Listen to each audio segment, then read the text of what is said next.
കണ്ണൂരിനെ ഇളക്കി മറിക്കുവാൻ കേന്ദ്ര പ്രതിരോധ മന്ത്രി രാജ്നാഥ് സിംഗ് ഇന്ന് ജില്ലയിലെത്തും. കാസർഗോഡ് നിന്നും ഉച്ചയോടെ കണ്ണൂരിലെത്തുന്ന രാജ്നാഥ് സിംഗ് തലശ്ശേരിയിലും മട്ടന്നൂരും പൊതുസമ്മേളനത്തിൽ പങ്കെടുക്കും.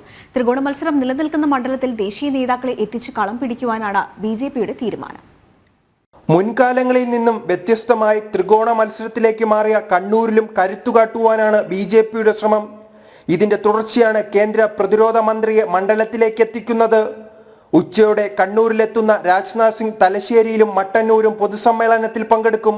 തലശ്ശേരിയിൽ വടകര സ്ഥാനാർത്ഥി പ്രഫുൽ കൃഷ്ണയ്ക്ക് വേണ്ടിയും മട്ടന്നൂരിൽ NDA സ്ഥാനാർത്ഥി C രഘുനാഥിന് വേണ്ടിയുമാണ് രാജ്നാഥ് സിംഗ് പ്രചരണം നടത്തുക.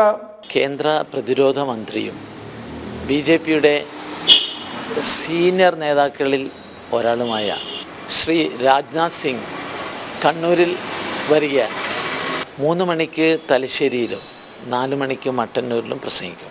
ഈ പരിപാടി വലിയ ഒരു തെരഞ്ഞെടുപ്പ് ഉത്സവമാക്കി മാറ്റാൻ സംഘാടക സമിതി തയ്യാറെടുപ്പുകൾ നടത്തിക്കൊണ്ടിരിക്കുകയാണ്.